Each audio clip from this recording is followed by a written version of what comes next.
네, 안녕하세요. 함께 성장하는 일상 랑랑 부동산 플러스입니다. 어, 부동산 쪽 관점에서 요즘 시기를 좀 놓고 보면은 정말 작년이랑 비슷하지 않나라는 생각이 듭니다. 대부분 이제 부정적인 전망인 상태에서 제일 무서운 것은 이제 무관심이다. 그래서 점점 이제 좀 관심이 떨어지는 그런 상태로 좀 흘러가고 있다. 뭐 이런 느낌도 들기도 합니다. 그래서 정말 뭔가 기회라고 하는 것은 이런 무관심이 클 때, 그리고 부정적인 부분이 있을 때라고 볼 수 있으니까 이런 상황 속에서 나의 행동이 무엇이 최선일까를 늘 한번 생각해 보면 좋지 않을까 싶습니다. 한 가지 당연한 팩트는 현재 우리 대한민국의 금리가 고금리 상태이고, 그리고 뭐 최악의 시기는 지나갔다라고는 하지만은 여전히 남아있는 리스크가 있고, 이런 것들이 얼마나 유지되는가가 현재 시점에서 가장 핵심이 아닐까 싶습니다. 그래서 이런 유지라는 게 정말 길게 이어지고 있는 상황이고, 좀 앞으로도 좀 더 길게 이어질 수도 있지 않을까라고 보는 가운데, 일반 매물에서도 그런 안 좋은 흐름세들이 나타나고 있죠. 점점 다시 매물이 쌓일 만한 이런 상황 속에 들어왔다라고 볼 수가 있겠습니다.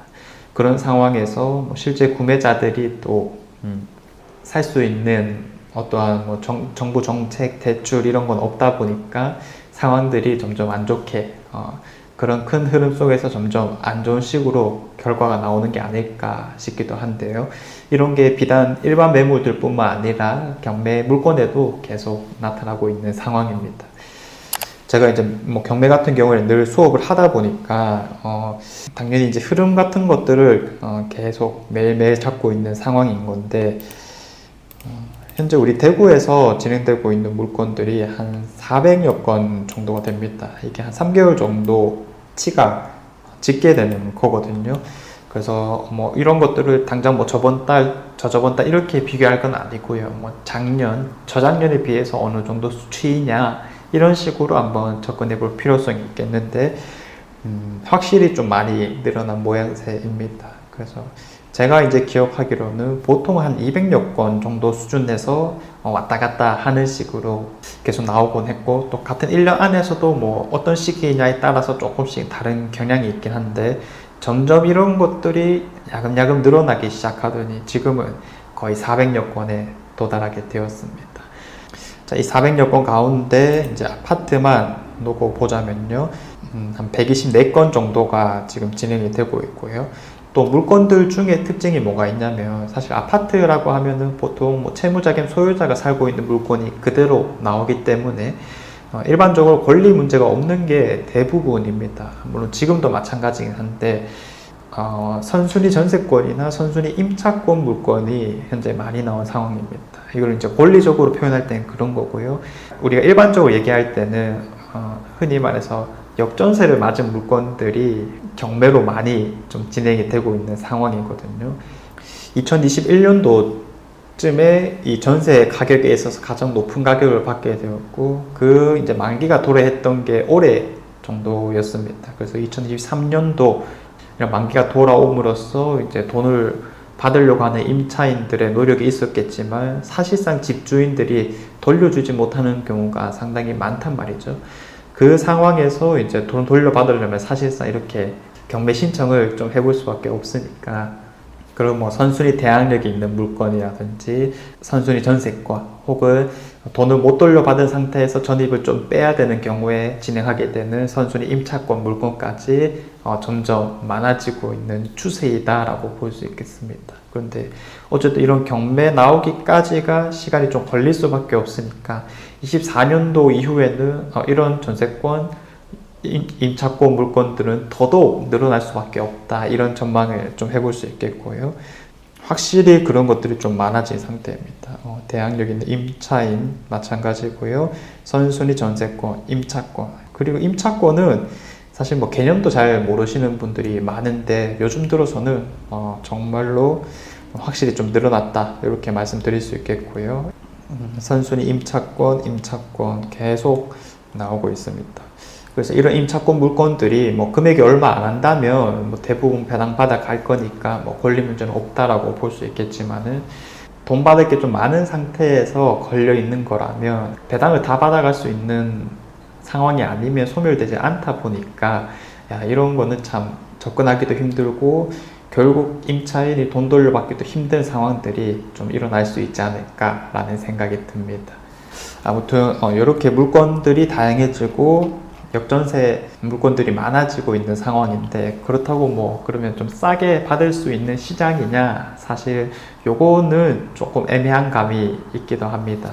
그래서 당장 오늘 받아간 물건들을 또 한번 살펴보자면 사실 가격에 있어서 뭐 그렇게까지 메리트가 있다 이런 식으로 받아가는 거는 잘 안 보이고요. 또 이제 뭐 좀 선호되는 물건 같은 경우에는 신권일 때도 6명이 들어간 상황이기 때문에 야, 확실히 이 경매에는 참 많은 사람들이 달려들게 되고 우리가 뭐 경매하는 이유 제값보다 좀 싸게 잡기 위해서. 근데 이 안에서도 실수요자가 입찰하느냐, 또 투자자가 입찰하느냐, 초보가 입찰하느냐, 아니면 컨설팅이 입찰하느냐, 이런 목적에 따라서 너무너무 다르기 때문에 선호될 만한 아파트들은 그런 경쟁에 있어서 좀 자유로울 수가 없다. 고로 투자자 입장이라면 마냥 싸게 받는 것은 좀 힘들다 정도로 해석을 해볼 수 있겠습니다. 그래서 경매 시장에 이런 좀 괴리가 있지 않나 싶어요. 분명히 물건들은 많아지고 있지만은 가격대들은 그렇게 싸게 못 받는 시장. 그래서 아까 말했던 뭐 전세권이나 임차권 이런 권리 분석을 할 수 있을 때 좀 기회가 올 수 있겠다 정도로 해석을 해볼 수 있겠고요. 그게 아니라면 내년 상반기 정도가 지났을 때 확실히 좀 더 물건들이 더 쌓일 가능성이 높다고 보여져서 그런 시기를 좀 노려봐도 좋지 않을까라는 생각이 듭니다. 자, 아무튼 이런 경매가 정말 많이 늘어나고 있다. 그리고 낙찰가율도 자연스럽게 좀 떨어질 수밖에 없는 상황인 건데 그만큼 현재 좋지 않은 시장을 잘 대변해 주는 것 같고요.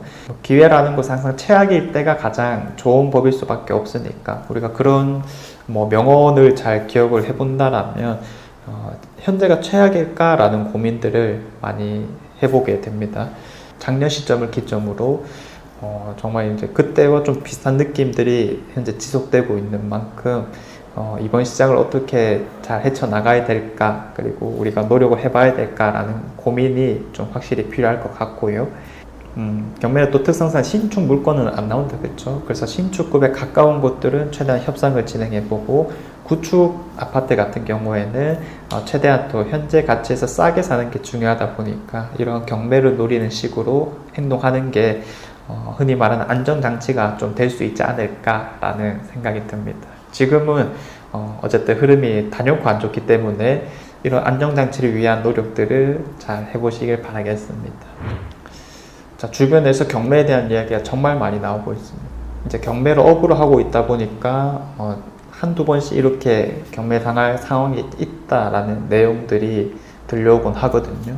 정말 이제 날씨가 추워진 만큼 고통스러운 시간이 될 수도 있을 것 같은데 경매를 당하는 집주인분이든 혹은 뭐 돈을 못 받고 있는 세입자분이든 간에 결국 시간이 해결해 준다라는 것을 믿으시면서요, 사람 간의 다툼을 하기보다는 해야 되는 법적 절차들을 밟아 나가면서 최대한 스트레스 관리를 잘 해보시길 바라겠습니다.